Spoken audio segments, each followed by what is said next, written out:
지소미아 철회를 내걸고 단식을 시작한 자유한국당 황교안 대표가 어젯밤에도 청와대 앞에서 철야 단식 농성을 이어갔습니다. 방위비 협상을 위해 미국에 갔던 나경원 원내대표도 하루 먼저 귀국해 새벽부터 황 대표를 만났습니다. 취재기자 연결합니다. 조은지 기자. 네, 국회입니다. 예. 자, 지소미아가 사실상 연장됐는데 황교안 대표의 단식이 계속되는 건가요? 네, 황교안 대표는 산 하나를 넘었을 뿐이라고 했습니다. 지난 20일 단식을 시작할 때 걸었던 목표가 지소미아 종료 철회와 공수처, 선거법 저지 등 총 3개였기 때문인데요. 황 대표는 공수처와 연동형 비례대표제, 즉 패스트트랙 법안 방어를 위해 단식을 이어가겠다고 선언했습니다. 어제는 처음으로 국회로 돌아와서 자는 셔틀 단식이 아닌 법에 저촉되지 않는 청와대 100m 부근에 텐트를 치고 밤을 보냈습니다. 방위비 분담금과 관련한 협상으로 미국에 갔던 나경원 원내대표가 하루 먼저 들어와서 귀국하자마자 농성장을 찾았습니다. 나경원 원내대표는 방미 기간 한미동맹의 중요성을 알렸고 황 대표 구국의 의지도 잘 전달했다면서 이제 패스트트랙 방어를 위해 원내에서 최선을 다하겠다고 말했습니다. 단식 4일차인 황교안 대표는 목소리가 확연히 작아졌고 전보다 말도 아끼는 모습이었는데 둘의 대화 장면 보시죠.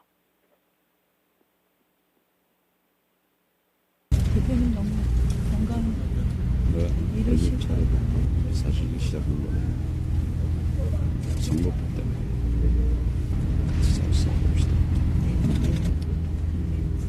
뜻을 잘 원내에서도 잘 챙겨서 하나가 되고 잘 싸워봅시다. 뭐하러 왔어? 아유 다행이다. 너무 날씨가 차서 네, 황교안 대표는 동의 트자 청와대 분수대 앞에 총체적 국정 실패 이게 나라입니까? 라는 현수막을 걸고 다시 앉았습니다. 패스트트랙 법안 논의가 임박한 만큼 한국당은 황교안 대표의 단식을 고리로 대여투쟁에 총력전을 기울인다는 방침입니다. 예, 그러면 이 지소미아 유예 결정에 대한 전반적인 정치권의 반응은 어떻습니까? 네, 크게 보면 여당과 한국당, 바른미래당 등 정치권 대부분이 긍정적으로 평가하고 있습니다. 일단 민주당은 문재인 대통령이 보인 국익을 위한 원칙 있는 외교의 승리라며 일본 정부의 전향적 태도 변화를 수용한 정부의 결단을 환영한다고 밝혔습니다. 물론 일본이 수출 규제 해결을 위한 대화에 성실히 임해 양국 간 신뢰의 위기를 초래한 부당한 조치를 철회해야 한다. 이쪽에 방점을 찍긴 했습니다. 한국당은 대한민국 안보와 안전을 파국으로 몰고 갈 뻔한 지소미아 파기가 철회돼 다행이라며 국가 안보를 걱정한 국민의 승리라고 말했습니다.